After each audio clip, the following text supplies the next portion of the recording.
that mental health, boy. What is anxiety? How would you put it into words for you? Because I think one of the most interesting things about anxiety and things in general, like, is that it's just a word that may have a definition, but it means something different to everybody. It does. So it really does. I don't know about for you. For me, and I'll ask you first, man. What does anxiety feel like to you? How would you explain it to you? Anxiety when I was younger was taking a test, was hanging out with my friends. Mainly, I got called them out, Javius and Julius, all night long. What up, Jay? What's going on, fellas? Hanging out with these guys because, of course, they're your older. Yeah. And so for me, I was still on a curfew. I was the younger one of my ODU and Norfolk State parties. They're in college. I'm in high school. I'm 17. I graduated at 17. So I'm 16, you know what I'm saying? And I'm just like, all right, where we going? And they looking at me like, oh, we're going here. And I'm like, oh, I know what that means. Yep. I got to be home by 12. So, Jay, you got to be in hindsight where I can see you by 11:30. Because if you're not, then I won't go be prepared earlier than that. Yeah. Sometimes I push for 11:50. Some days, and I actually just talked to my mom about this yesterday. Sometimes I just do, I won't go make it. So I just said, man, look, I'll just be home at 1 o'clock. I just suffer the consequences later. But that anxiety that I had. And these jokers would come to school and they would take a test and get A's on it. Yeah. And I'm like, I ain't study all night. I'm struggling. It's crazy, man. And like we were talking about before, anxiety looks different to everybody. I think for me, it feels like falling into just a big pit of worries. You know what I mean? Like, just if the worries were words, like, okay, and I know you watched the Saw franchise. We ain't gonna get too graphic on it, but in Saw 2, there's a scene where he throws a lady into a pit. Okay. Just imagine them pits are just sentences of worries, like, what if they don't like I remember that. What if they don't this? And to me, anxiety feels like just falling in there and just laying with all of those worries. Agree. Now, if I were to kind of describe what it's like, to me, anxiety is just a dark room. Yeah. It's just dark. It's just dark. You really can't see yourself and where you're walking, so you're careful. You're looking to see mainly like the knees and the shins first, because boy, you hit some on your shin. You try to get in the middle of the night, man. You got a bathroom, you hit some on your shin. Ooh, boy, that thing hurt, boy. You start punching items. Yeah. You punching inanimate objects. So close the door, turn off all the lights, and then walk around. Don't try to memorize where everything is, because you got to remember, anxiety is what you're not expecting. It produces a worry and everything else, like what we're talking about. So now, if you were in that same dark room, what if you could just sit somewhere and start to visualize things leaving certain places? Ooh. You start to visualize how far away they are. Oh, I like that metaphor. It's almost like what you're doing is you're grabbing a hold of, I call it hope. That's what I do. I use my faith to anchor a lot of things in my life, especially like anxiety, because there was a thing that we used to always say is if you're going to worry, then you don't need to pray. But if you're going to pray, don't worry. You need to worry. Okay. You know what I'm saying? Because you want to put it in God's hands. So when you pray, of course, don't worry. You're praying. You believe God for it. Hey, you should be good. Unfortunately, we're human. Yeah. There's still probabilities, right? So, I mean, hey, just like I got to go get my check or whatever, from wherever I got to get it from, and I got to go deposit. Yeah. It's 5 o'clock. The bank closes at 5:30. You start to get worried about traffic. Yep. You start to get worried about what else? Not getting to my client in time because I'm running behind. And if I do get there, what if the line is long? And then I'm the last person up there, and I pull up there and they close the window in my face. You start to worry about everything. But I think that's a great segue into another word that I don't think we've given enough attention to. What's that word? Overthinking. Ooh. Oh, man. When the ball starts rolling, listen, momentum is real. When you start to get the momentum of those negative thoughts, what happens with momentum? You speed up. You start to have more. Now your brain's racing. Now you're thinking of everything that could go wrong. That one little drive to the bank could lead to, what if I don't get in there and I do miss my, what if the landlord calls tomorrow because it's the weekend, it's Friday? That's right. Wait, what if the landlord calls and he kicks me out? What's my wife gonna say if we get kicked out? And it's good. You start to have these, like I said, the momentum's rolling. And the hardest part to me about anxiety, stop. Once the momentum's going, you can't just abruptly stop. It's very difficult to just abruptly stop. And then what do you do to stop that overthinking? Because a lot of times I've heard, and a friend of mine told me this. He said, what's hard for me is that my anxiety doesn't stop until the situation is resolved. But he was like, sometimes situations don't resolve them. Okay. So you're sitting there just bathing in this anxiety for days or weeks or months. That's right. That's not a way to live, man. It's a frustrating. It is. It really is. And you hear it a lot. You even hear it in the sports world. Talk to me. You know we like them sports. It's like when you overthink, and I remember Tony Robbins talking a lot about this with some of the players that he's actually helped, where it's like they do really good. And I remember him talking about like Byron Scott. You know, I guess when he played for the Lakers, and he was just saying that he was in a rut. Exactly. Sports philosophy or whatever you want to call it. So he was saying he was in a rut. He was stuck.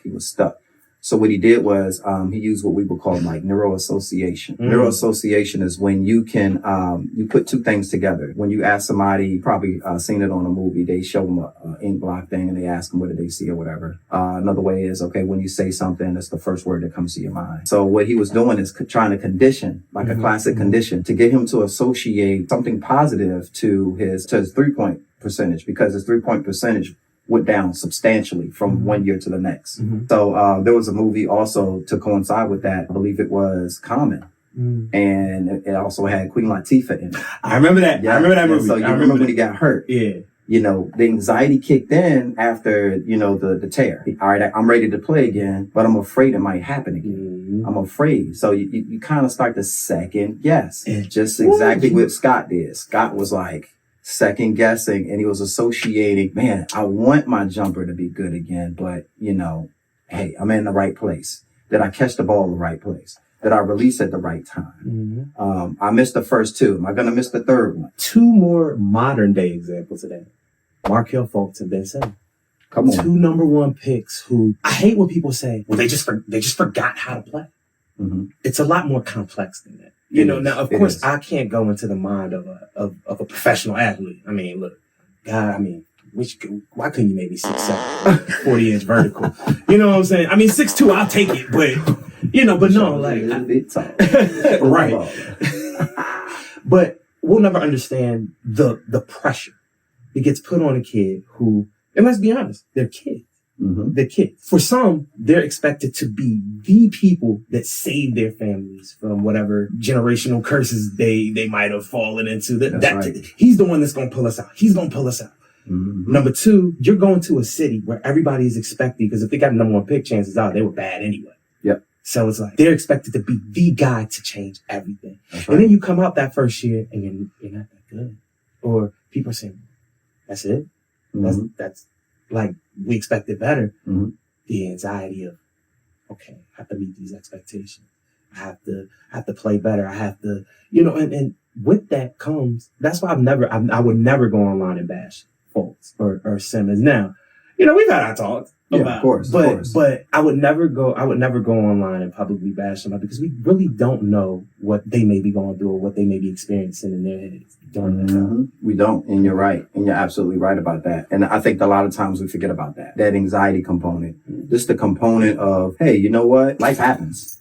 You know, we're lifing in the lanes, as you could say. For the most case, what we're trying to do is we're trying to make adjustment, and not only are we making adjustments, but we're also trying to figure out, am I making the right choice? Am I not making the right choice?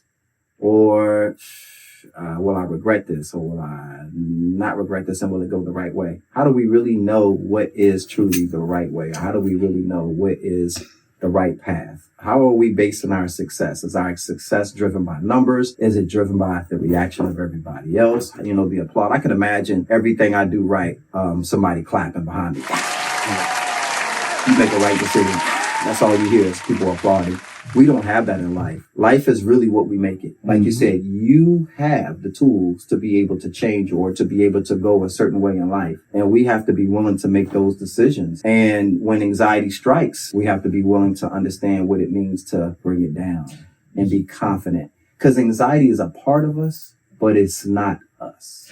On top of that, I want to ask you a question as well about, especially, and this is obviously not only directed at men, but because I know that, you know, a lot of times men have a difficult time expressing that they need help or that expressing that they're experiencing that. Now, I know me and you talk a lot about some of the things, some of the feelings we have that, you know, we experience. But I also realize everybody doesn't have that. What would be your suggestion for someone who may feel like they're alone and dealing with those feelings and they don't know where to go, who to talk to, It's actually like, it's almost case by case, because we focus highly like on, like sports. And I know we talked about like being a spec in the whole solar system and everything. If we could kind of like be more specific on other things such as finances. I mean, somebody that has financial stress or the anxiety is high because of finances. Why is it high? Because of the finance. I mean, it could be because you don't make enough money, or maybe the bills. Maybe it's too much. You had too many bills, or maybe it's because there's a big difference between not making enough money and having too many bills. Right. That's a big difference. And there's a big difference between, it's really never about how much money you make. It's about how much you spend. It's about how much I had to learn that in my life. It's a hard lesson. Yeah, it is a hard lesson. And it produces a lot of anxiety, right? 100%. So, and then you think about the things that Christmas just happened, right?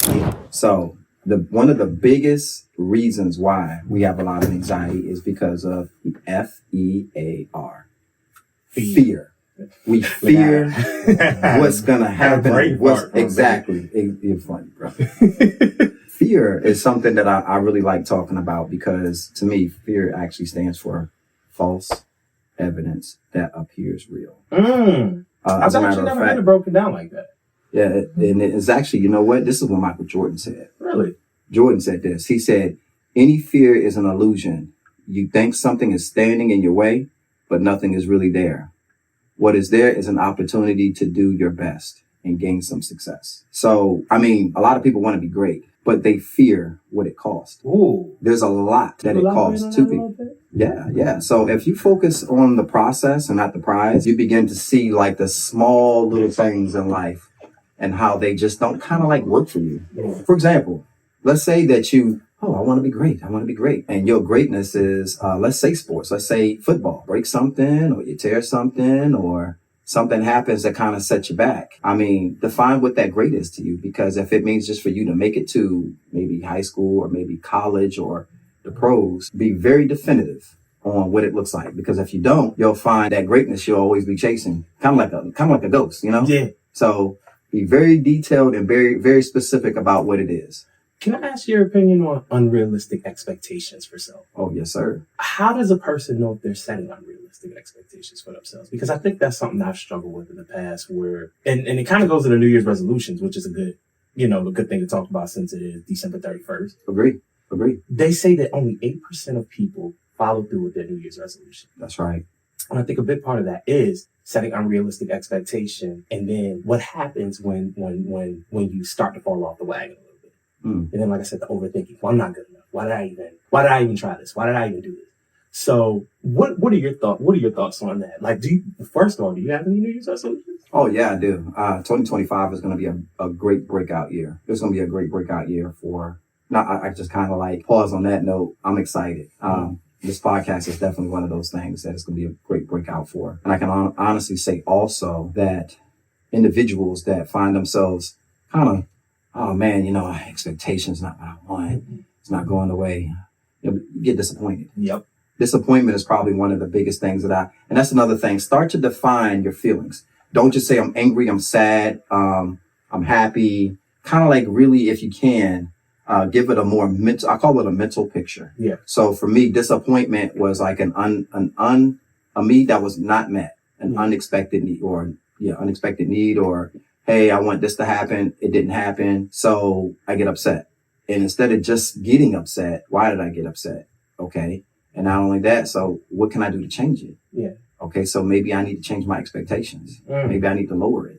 Because you ever heard the saying, hey, just because it's not right now doesn't mean it's not going to happen. There you go. Yep. It's probably not the time. There was a time in my life where I started that's my first adult entrepreneurship business. I was doing this. It's like a podcast. You remember podcasts in the year of 2000 and when did MySpace come out? 2006, 2005, 2003. Yeah, but close, like right around my freshman year in college. Do you remember podcasts? You remember podcasts back then? Don't actually. So I actually went on a venture, left my 9-to-5, took some money out of my home, did a little HELOC to start a podcast business. Back then? 2003. Man, you was ahead of your time. Am I going to make any money since I'm ahead of time? The market wasn't. It wasn't there. It wasn't looking for that. Exactly. Unless I was a radio broadcaster or, somebody that everybody knew. Now everybody. So it wasn't the right time. But I had the audacity to be mad at God. And I was like, you know what? There's some growing up. But that's something that we talked about before too. And I don't know if you remember we had this conversation where I said that acknowledgement is one of the biggest parts of the battle. Being able to even acknowledge that that work needs to be done. Yep. Because I think a lot of times when people aren't able to improve themselves, a lot of times it's not because they're incapable, it's because they're not willing to admit or acknowledge that they need to change. Agree. I agree 100% on that. People don't acknowledge. You said that people don't acknowledge that they need to change. Exactly. And that is one of the other issues or other struggles, like what you mentioned. How can somebody understand that, okay, I'm not where I need to be at? That right there. Not I want to say you, but we have got to be uncomfortable. Well, we have to be comfortable with being uncomfortable. And you told me that a lot. And I think it's something that I've been trying to use I've been trying to take heed to in my daily life. I think there's nothing wrong with comfort, but you're never going to be comfortable in life 24/7. That's right. So you have to be able to prepare for those uncomfortable situations. Because if you don't, a lot of times those uncomfortable situations can break you in a sense if you don't try to put yourself in a mental place or prepare yourself to deal with them. So that's right. I always appreciated you for that. Like, because you constantly say, hey, gotta be comfortable, work on being comfortable with being uncomfortable. Yeah. Because you never know what kind of situation, but that also goes into the fear and the overthinking that we were talking about. Bring it back around. Bring it back. Go get a song for everybody. But yeah, that comes back to that because that fear, what if I am in that situation and I get exposed as not knowing what to do? Or there's so many negative thoughts. There is. That you can. Being uncomfortable being uncomfortable will teach a lot. It will. And I mean, there's tons of books. There's knowledge. I mean, to me, knowledge is the new black. And I said knowledge is the new black for sure. Because when you start to really educate yourself in things, you'll really understand not only just things in life, but yourself better. There's something called falling forward. I remember John Maxwell wrote a book, Falling Forward. A lot of people fear falling or failing. And I was definitely one of those individuals. But I've learned that, and so I use this to kind of help me. I use these, you can call it whatever you want. I call them my pop words, my nugget. Failure is fertilizer to success. Oh, hold on. So failure is the fertilizer to success. So I like that. How are you going to really understand how to be successful if you never really fail? Have you ever broke your right arm before? Listen, so Steve, no, you have to, you gotta explain. I know we've been moving. I know we've been talking for a minute, but please, can you please explain that saying to them and where it came from? Because you've been saying this to me for a little minute. Yeah. So you usually see guys, and believe it or not, I mean, there's so many I can call their names out right now, but you know who you are. You broke your right arm. You know. You know exactly who you are. And we're talking, you literally broke your right arm and you're a basketball player. So what's that going to make you do? It's going to force you to start to learn to play with your left hand. Even though you know you need to do it, right? You're forced to do it now. Because what do they always say? Remember, when you on the court and you playing somebody and they like, hey, just guard him to his right. He ain't got no left. He got no left hand. That's right. So anytime that happens, you gotta show him, I got a left. But that causes people to feel uncomfortable sometimes. They're like, oh, shoot, I don't want to practice my left because you know what? It makes them realize that they're not that good with it. That's right. And so because think about all the people that are just naturally talented or whatever, but they may be weak in one area. I've seen people, they don't know how to handle not being good in something. So they just they just try to pretend. It's like UFC fighters who have no takedown defense and don't know how to fight on the ground and everything. And it's like, well, why didn't you train on that? But a lot of them are so like, they don't even want to admit that they're weak in that area. That's right. So they just try to ignore it. That's right. You know That's what I mean? right. And what happens when you play that guy? You force him to his left. He implodes because he don't know what to do. He doesn't have a left. He's never practiced his left. Exactly. Like I said, he never got comfortable. See. With being uncomfortable. So doesn't this sound familiar in our life? That's life. Life will put you into situations where you're very uncomfortable, and unfortunately, it's like your right arm's broken. And a lot of times we look at it differently. We look at it like we're under attack. oh, we got an unexpected, oh, this need didn't get met. So I'm flustered, I'm mad, I'm upset, or I'm sad. And life is actually teaching us something. And instead of building ourselves up in fear and anxiety of and worry of things not happening, there is something being shown to us that we have to pull ourselves out of the situation. Pull yourself out. Look at it like a movie. Don't put yourself in the movie. Don't put yourself a part of the drama. Into the chopper now. Get to the chopper. We need at least one Arnold reference every week. You know we got to. Get to the chopper. Get to the chopper. Hurry now, come on, let's go.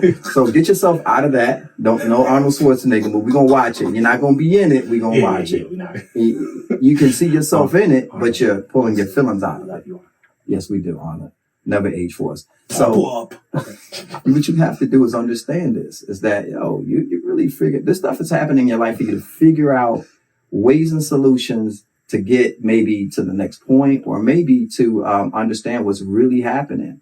Because you don't want to be self-absorbed. You want to be self-aware. And if you're self-aware, you'll see, this thing that we have in our life is a cycle. It's consistent cycles. And man, my right arm broke, man. I got to start using that left arm. And I don't know when it's going to heal up. Yeah. Right? Yeah. So what you gonna do for 6 weeks? You just going to sit around? Yeah. No, you got to get uncomfortable. Exactly.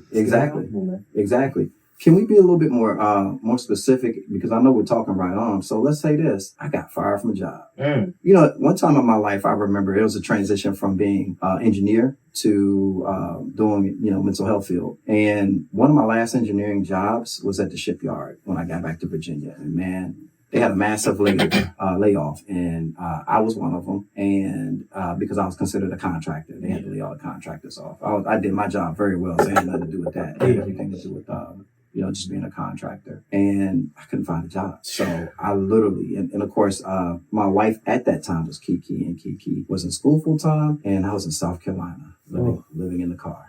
Now the kids and her, they were great. They were living in a nice house on the beach. Me, I'm looking for work, trying to find, being a dad, being a provider, husband and dad. So I ended up finding myself working somewhere. Brother, could you imagine? That is hot, because I know you. Yeah. And I know you're a provider. Yeah. I know that you take pride in being able to do things for the people you love. Yeah. So I can only imagine what that felt like for you. Yeah. I was very uncomfortable. Very uncomfortable. And I think it took me to a lower level of accepting being uncomfortable, because getting up out of the car after sleeping in it, getting in the office for everybody else, putting soap under your arms and brushing your teeth for everybody else get there, to sit down and be ready to work while everybody's just smiling, coming to work after they slept in their beds and kissed their spouses, have a great day and their kids. And I am 2 states away from my family. It humbled me too.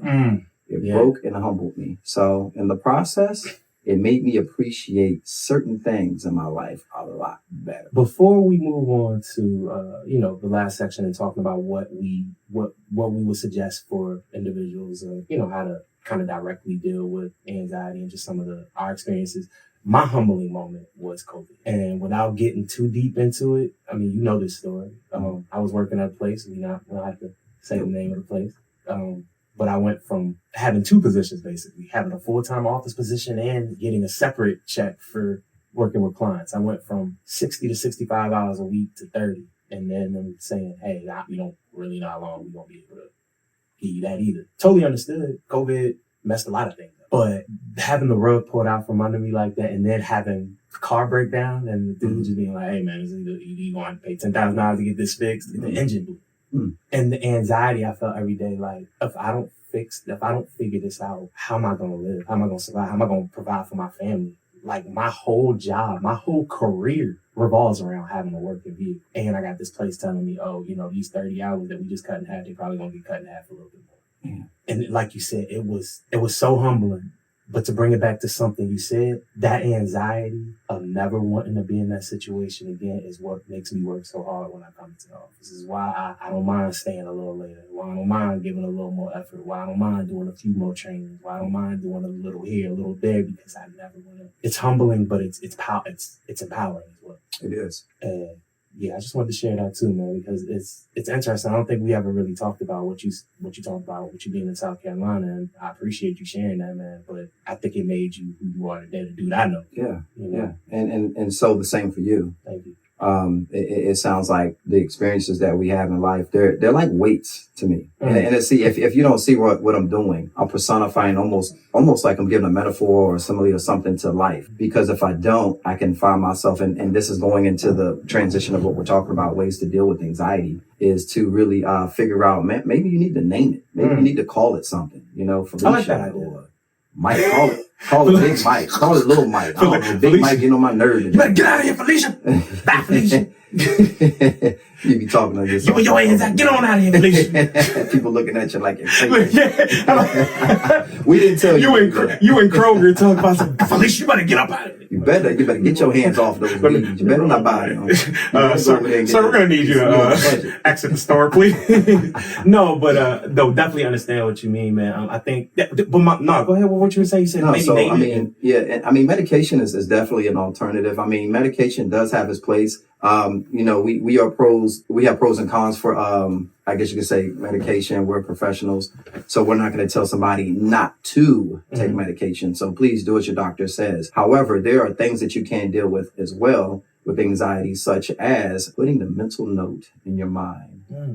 Hey, Felicia, whoever, whatever, this is a situation. This is just temporary. I'm faith-based once again. So I believe God will never put too much on us than we can handle. He said it in the word. So I honestly believe that, and he's too wise of God to make mistakes. So if I'm in a situation, he has me in it and I have to figure it out. Can I share one more story? So this whole situation with the car was crazy. The car and living in South Carolina. So I came to work one day and I realized that they were waiting for me. This was after somebody actually got me a hotel room because they saw me sleeping in the car. And so I got up, felt good. This is the day after feeling good and thinking that everything turned around. They pulled me in the office, and apparently my top secret clearance was not completed. And I recalled in my mind when it happened. I got anxious. My anxiety took over, and I was trying to get another job somewhere else 6 months prior. No, a year prior. And you better believe it, I didn't finish my top secret clearance. So it bit me in the butt. My anxiety got the best of me. Yep. So they said, you can't work here. On my way home, I got a phone call. Hey, you remember you signed up I started my janitorial company. You remember, it was actually me and Javius's Cabroy. Me and his middle names were together. And he said, yeah, what are you going to do? You want to take these contracts for cleaning the building? The first building they gave me was Babies R Us. The second building they gave me was Toys R Us at the same day. Rest in peace at Toys R Us. Yes, rest in peace for sure.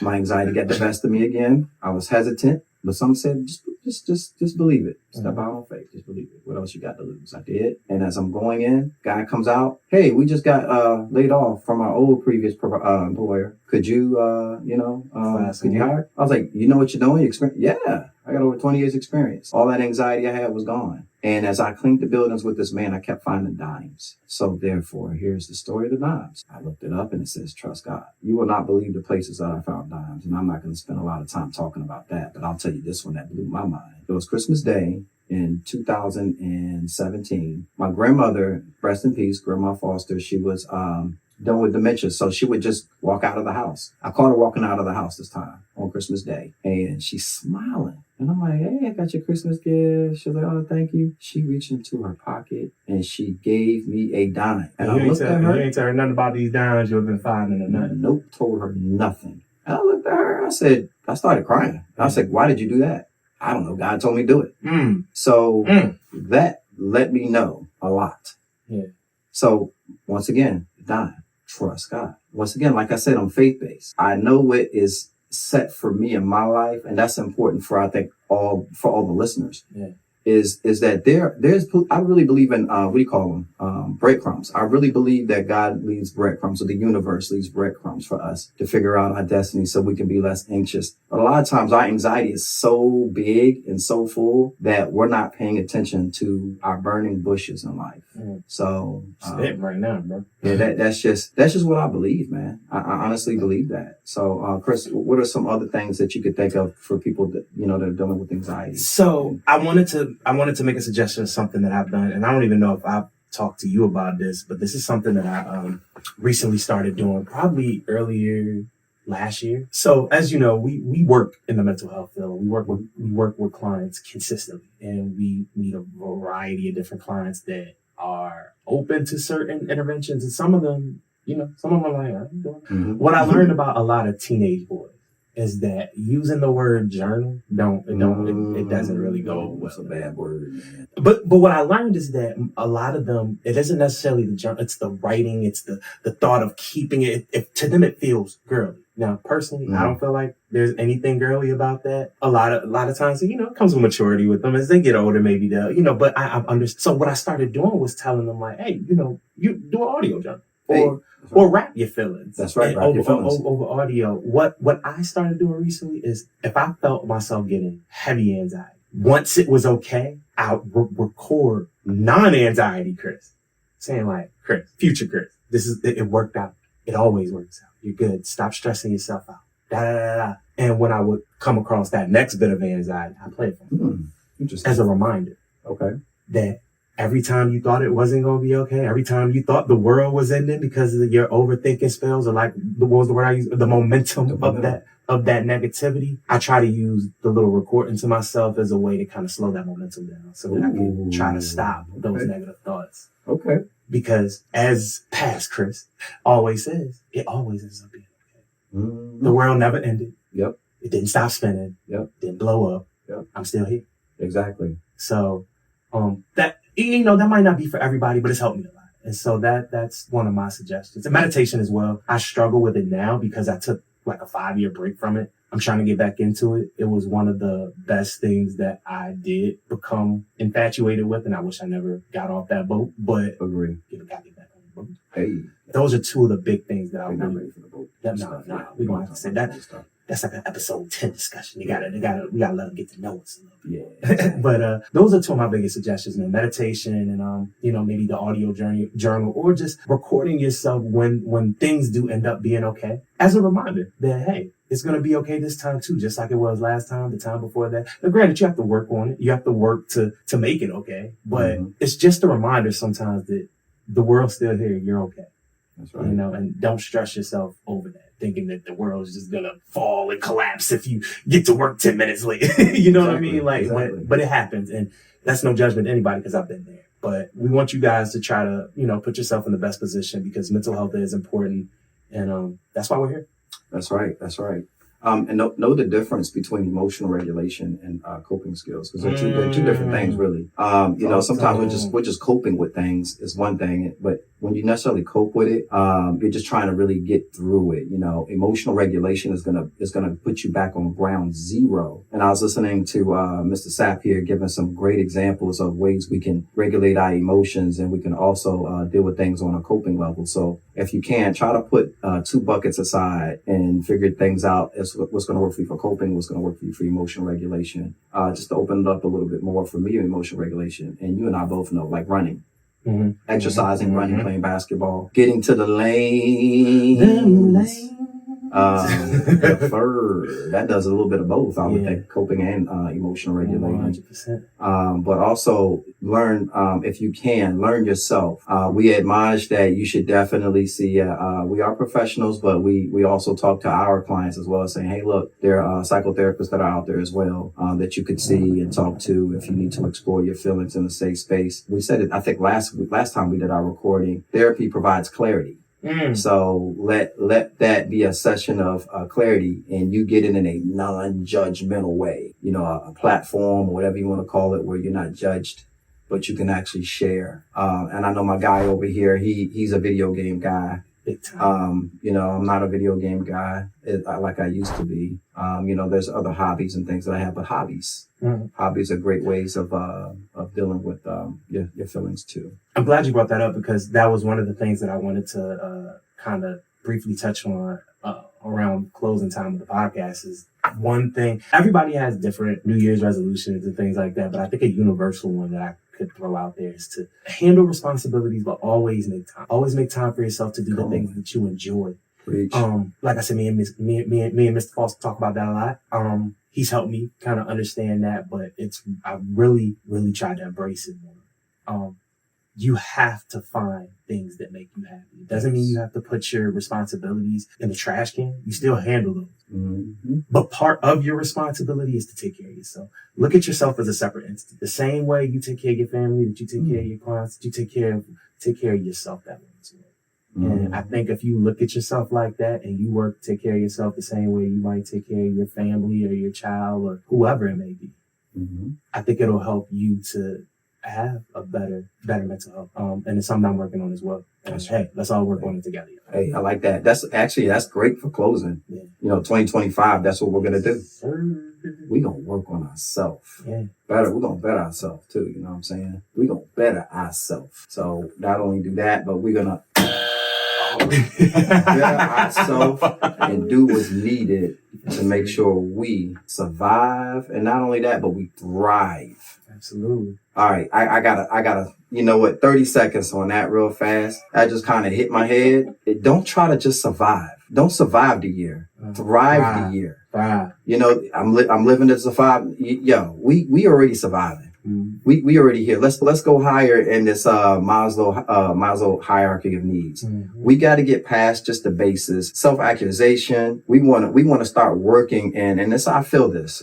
This is a day and time where we have to really start working in our giftings, our purpose, things that have God has actually, or the universe has instilled inside of us, because I really feel that this time in our life is vital to that. And that through the sufferings that we have. So that's another podcast. But we'll get there. Take us home, man. Hey, y'all just keep listening. Listen, we want to thank you guys. I know we started a little late in the year, but we want to thank you guys for rocking with us in 2024. 2025 is going to be a lot longer, a lot more exciting, a lot more eventful, a lot more fun. We bringing it home. But in the meantime, you guys continue to work on yourselves. You guys continue to be the best version of yourselves you can be and never stop working to be even better. Hope y'all have a good New Year's Eve, a good New Year's. Yes. We're going to see y'all in 2025. Make those power moves. Get to the chopper. Hurry now, let's go. Come on. And we out. Their mental health.